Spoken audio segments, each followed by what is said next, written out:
క్రీస్తునాథుని యందు ప్రియ సహోదరి సహోదరులారా, ఈనాడు మన తల్లి శ్రీసభ పునీత 10వ భక్తినాథ పాపుగారి స్మరణను కొనియాడుతుంది. ఈయన అసలు పేరు గ్యూసిపే మెల్కియోర్ సాత్రో. 1835వ సంవత్సరంలో ఒక పేద కుటుంబంలో జన్మించాడు. చిన్నతనం నుండియే గురువు కావాలి అనే గొప్ప తపన ఆయనలో ఉండేది.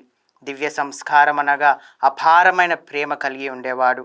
1853వ సంవత్సరంలో గురు పట్టాభిషేకాన్ని పొందారు.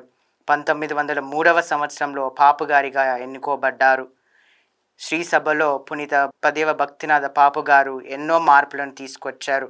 మరి ముఖ్యముగా క్రైస్తవ విశ్వాసులందరూ దివ్య ప్రసాదాన్ని తరచుగా రోజుగా స్వీకరించాలి అని వెల్లడించారు.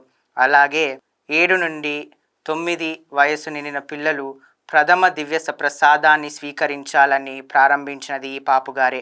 శ్రీసభ చరిత్రలో ఈయన ఒక పవిత్ర కాపరి, గొప్ప సంస్కర్త మరియు చిరస్మరణీయుడు. ఆయన జీవితం అంతయు ఒకటే లక్ష్యంతో గడిచినది, అది ఏ సమస్తము క్రీస్తునందు పునరుద్ధరించుట. ఈనాటి సువార్త పఠనంలో ఒక ధర్మశాస్త్ర బోధకుడు యేసు వద్దకు వచ్చి ఆయనను పరీక్షించాలని యోచించి, బోధకుడా, ధర్మశాస్త్రమునందు ప్రధానమైన ఆజ్ఞ ఏమిటి అని అడుగుతూ ఉన్నాడు. ధర్మశాస్త్ర బోధకునికి తెలియదని కాదు, యావే దేవుడు 10 ఆజ్ఞలను మాత్రమే ఇజ్రాయేలు ప్రజలకు ఇచ్చారు. కానీ యూదులు వాటిని 613 నియమాలుగా మార్చి విశ్వాసాన్ని భారంగా చేశారు. అందుకే ఆ ధర్మశాస్త్ర బోధకుని ప్రశ్నకు యేసు తెలివిగా, నీ దేవుడైన ప్రభువును పూర్ణ ఆత్మతో, పూర్ణ శక్తితో, పూర్ణ మనస్సుతో ప్రేమింపుము, నీ వలె నీ పొరుగువారిని కూడా ప్రేమింపుము అని 2 ఆజ్ఞలను ఆయనకు ఇస్తూ ఉన్నారు. నీ దేవుడైన ప్రభువును పూర్ణ మనస్సుతో, పూర్ణ శక్తితో, పూర్ణ ఆత్మతో ప్రేమింపుడు, అలాగే నీ వలె నీ పొరుగువారిని ప్రేమింపుడు అని ఆయనకు సమాధానం ఇస్తూ ఉన్నారు. దైవ ప్రేమ, సోదర ప్రేమ అనేవి 2 వేరువేరు ఆజ్ఞలు కావు.